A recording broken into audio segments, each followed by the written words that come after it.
Olá, mulheres! Aqui é a Sete Silva do Mulheres Ensinando Mulheres. Hoje vamos para a segunda parte do capítulo 2 do livro Administre Suas Emoções, de Joyce Meyer, da Belo Publicações. Vamos lá? Capítulo 2, A Cura das Emoções Feridas, parte 1. Esteja disposto a receber ajuda. Eu sou o caminho. João 14:6. Muitas pessoas estão sofrendo e clamando por ajuda. O problema é que elas não estão dispostas a receber a ajuda que precisam de Deus. A verdade é que, independentemente de quanto possamos querer ou precisar de ajuda, nunca receberemos até que estejamos dispostos a fazer as coisas do jeito de Deus. É impressionante quantas vezes queremos ajuda, mas queremos que Deus faça isso do nosso jeito. Deus quer que façamos as coisas do jeito dele. Em João 14:6, Jesus disse: Eu sou o caminho. Recebi um bom entendimento a respeito dessa verdade quando estava preparando essa mensagem. O que Jesus queria dizer quando afirmou Eu sou o caminho é que ele tem um determinado caminho para fazer as coisas certa maneira e se nos submetermos à sua maneira, tudo dará certo para nós. Frequentemente, porém, nós lutamos e brigamos com ele, tentando fazer com que Deus faça as coisas do nosso jeito, e isso simplesmente não vai funcionar. Por exemplo, no meu ministério, dizemos às pessoas constantemente: você precisa seguir a palavra de Deus. Você precisa ler e estudar a Bíblia diariamente. Do contrário, elas não saberão qual é o caminho de Deus e como receber a ajuda dele. Quantas vezes as pessoas se colocaram diante de mim no altar e me contaram todo tipo de coisas terríveis que estão acontecendo em suas vidas e o quanto elas estão sofrendo, e quero ajudá-las, mas elas se recusam terminantemente a fazer o que lhes é dito a fim de receberem a ajuda de que necessitam. Eu pergunto a elas: você está seguindo a palavra? Bem, não exatamente. Você frequenta a igreja? Não, nem sempre. Com que frequência você vem a reuniões espirituais como esta? De vez em quando, talvez uma vez por ano. Você ouve CDs de ensino e pregação? Eu tenho uns 4 ou 5, mas nunca os ouvi. Nem sempre é assim, mas geralmente a situação é de descuido e indiferença. O fato é que as pessoas estão tentando frequentemente encontrar alguma outra maneira de conseguir ajuda em vez de fazer as coisas do jeito de Deus. A Bíblia nos ensina claramente que se aprendermos a palavra e agirmos com base nela, Deus abençoará a nossa vida. Deixe-me dar um exemplo. A Bíblia nos ensina que devemos viver em harmonia e paz com os outros e perdoar aqueles que nos fizeram mal. Se nos recusarmos a fazer isso, que esperança temos de receber o que precisamos? Se não fizermos o que podemos fazer, Deus não fará o que não podemos fazer. Se fizer o que podemos fazer, Deus fará o que não podemos fazer. É simples assim. Entendo que um dos motivos pelos quais nem sempre fazemos o que nos é dito na palavra de Deus é porque é difícil agir com base na palavra em vez de agir de acordo com nossos sentimentos. Lembro-me como foi difícil para mim a primeira vez que o Senhor me disse que eu tinha de procurar meu marido e dizer a ele que sentia muito por ter sido rebelde com ele. Achei que fosse morrer ali mesmo. Minha carne gritou, bradou e se enfureceu. Devido à maneira como eu havia sido maltratada nos dias da minha infância, tinha dificuldade em me submeter principalmente a homens. Eu achava que agora que finalmente tinha algum controle sobre a minha vida, não tinha a intenção de dobrar o meu joelho para ninguém. Eu não tinha a intenção de mostrar o que, pelo menos para mim, era um sinal de fraqueza. Agora, entendo que o Senhor estava me pedindo para demonstrar mansidão, que significa força sobre controle, e não fraqueza, que é a submissão ao domínio. O mundo vai nos dizer que se nos humilharmos, pedirmos perdão pelos nossos erros e tomarmos as atitudes necessárias à paz, estamos sendo fracos e deixando que os outros pisem em nós. Mas Deus diz que isso é mansidão e não fraqueza. Sempre que Deus procura alguém para usar, Ele procura uma pessoa mansa. Somente uma pessoa mansa obedecerá a Deus de forma consistente. A Bíblia diz que Moisés era o homem mais manso da face da terra quando Deus o chamou para fazer o trabalho que havia separado para ele. Tudo que temos de fazer hoje é o que Moisés teve de fazer: obedecer. Obedeça a palavra. Sejam praticantes da palavra e não apenas ouvintes, enganando-se a si mesmo. Tiago 1:22. Lembro-me de uma mulher que participou de um de meus seminários. Ela tinha muitas feridas emocionais que a haviam deixado insegura e medrosa. Ela queria desesperadamente ser livre, mas parecia que nada funcionava para ela. No término do seminário, ela me disse que agora entendia porque nunca havia feito qualquer progresso. Ela disse: Joyce, sentei-me com um grupo de mulheres que no passado tiveram muitos dos mesmos problemas que eu. Elas também tinham problemas emocionais, mas passo a passo Deus a libertou. À medida que as ouvia, notei que todas diziam: Deus me dirigiu a fazer isto e eu fiz. Então Ele me dirigiu a fazer outra coisa e eu fiz. Enquanto estava sentada ali, percebi que Deus também me havia dito para fazer as mesmas coisas que dissera aquelas mulheres. A única diferença foi que elas fizeram o que Ele disse e eu não. Para receber de Deus o que Ele nos prometeu em Sua palavra, precisamos obedecer a palavra. Sim, precisamos receber a palavra, mas depois precisamos nos tornar praticantes da palavra e não apenas ouvintes. Precisamos frequentar um estudo bíblico e a igreja para ouvirmos a palavra, mas também precisamos sair por este mundo e colocarmos essa palavra em prática na nossa vida diária. Haverá vezes em que fazer o que a palavra diz não será fácil. Momentos em que não sentiremos vontade de fazer o que ela nos diz para fazer. Obedecer a palavra requer persistência e diligência.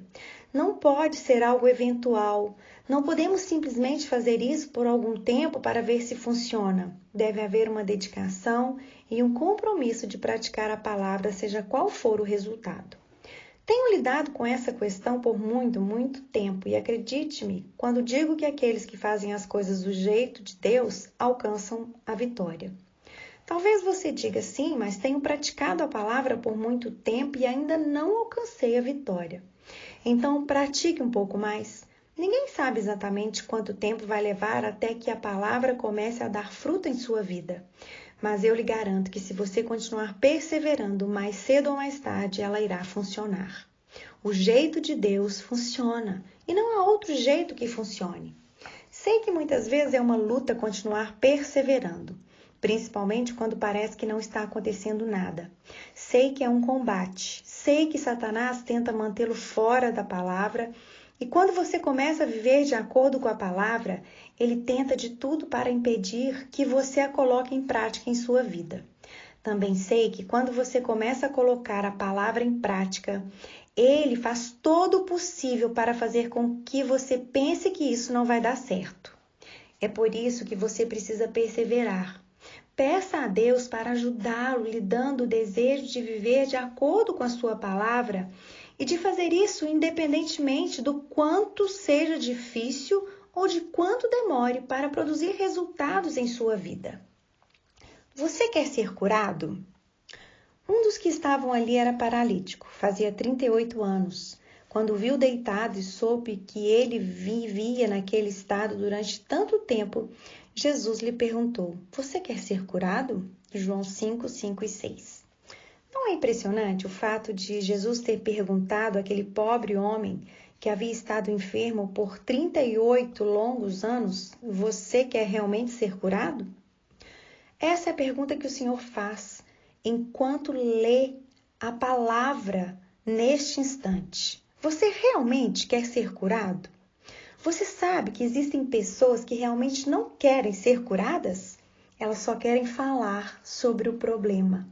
Você é uma dessas pessoas? Você quer realmente ser curada ou você só quer falar sobre o seu problema? Às vezes, as pessoas ficam viciadas em ter um problema. Ele passa a ser a identidade delas, a vida delas. O problema define tudo o que elas pensam, dizem e fazem. Todo o ser delas está centralizado ao redor dele. Se você tem um transtorno profundo e permanente, o Senhor deseja que você saiba que Ele não tem de ser o ponto central de toda a sua existência. Ele quer que você confie nele, coopere com Ele, enquanto conduz a vitória sobre esse problema, um passo de cada vez. Não tente usar seu problema como um meio de conseguir atenção, simpatia ou piedade. Quando eu costumava reclamar com meu marido, ele me dizia: Joyce, não vou sentir pena de você. Não estou tentando fazer com que você sinta pena de mim. Eu protestava. Sim, você está, ele dizia. E eu não vou fazer isso porque, se fizer, você nunca superará seus problemas. Isso costumava me deixar tão furiosa que eu poderia quebrar os ossos deles. Ficamos zangados com aqueles que nos dizem a verdade. E a verdade é que antes que possamos ficar bem, precisamos realmente querer estar bem, de corpo, alma e espírito.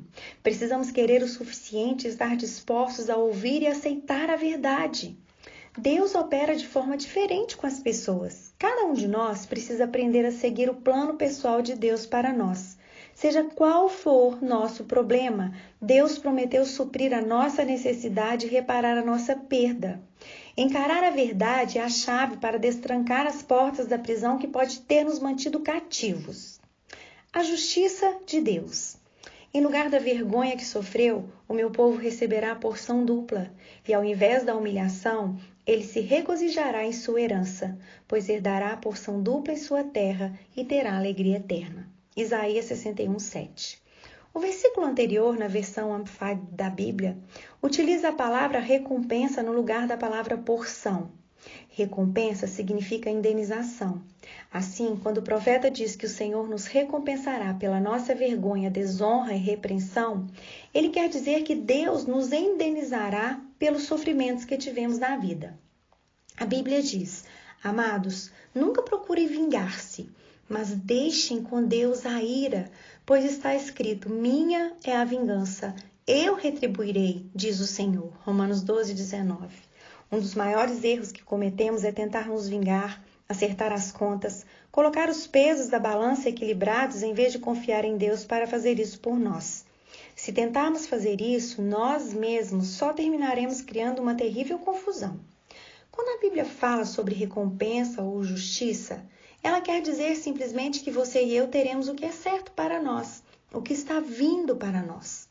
Ora, como filhos de Deus, comprados pelo sangue, sabemos que desde que confiemos no Senhor, sejamos obedientes a Ele e nos arrependamos dos nossos pecados e das nossas falhas, não receberemos o que virá a nós na forma de punição pelos nossos pecados, mas teremos recompensas pela nossa justiça. Jesus levou a nossa punição e nós recebemos a sua herança. A Bíblia diz no Salmo 37, 1 e 2: não se aborreça por causa dos homens maus, e não tenha inveja dos perversos, pois como o capim logo secarão, como a relva verde logo murcharão. O amor de Deus é derramado nos nossos corações pelo Espírito Santo, Romanos 5:5. Não queremos que ninguém seja ceifado e murche, até mesmo aqueles que nos fizeram mal. Na minha própria vida, cheguei ao ponto de não querer ver meus atormentadores terem uma vida infeliz. Mas o que Deus prometeu a nós que pertencemos a Ele e o seguimos é que aqueles que nos feriram um dia pagarão por suas transgressões contra nós, a não ser que cheguem ao arrependimento. Mas Deus nos compensará se confiarmos nele para fazer isso. Muitas vezes os crentes não parecem entender que não devem fazer justiça com as próprias mãos.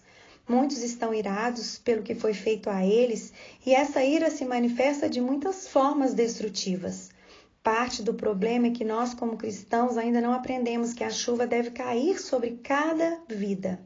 O Salmo 34:19 diz: o justo passa por muitas adversidades.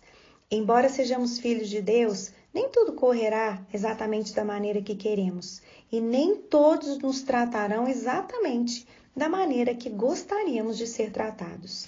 Mas a Bíblia nos ensina que se continuarmos a confiar em Deus, independentemente do que nos aconteça, se mantivermos os nossos olhos nele e tivermos fé e confiança, os pesos da balança ficarão equilibrados. A segunda metade do Salmo 34:19 diz: mas o Senhor o livra de todas. Virá o tempo em que tudo se endireitará. Nossos inimigos pagarão por toda a traição e receberemos o dobro por tudo que perdemos e sofremos. Vale a pena esperar pela justiça verdadeira. No próximo áudio, nós vamos terminar o capítulo de número 2. Deus te abençoe e até lá.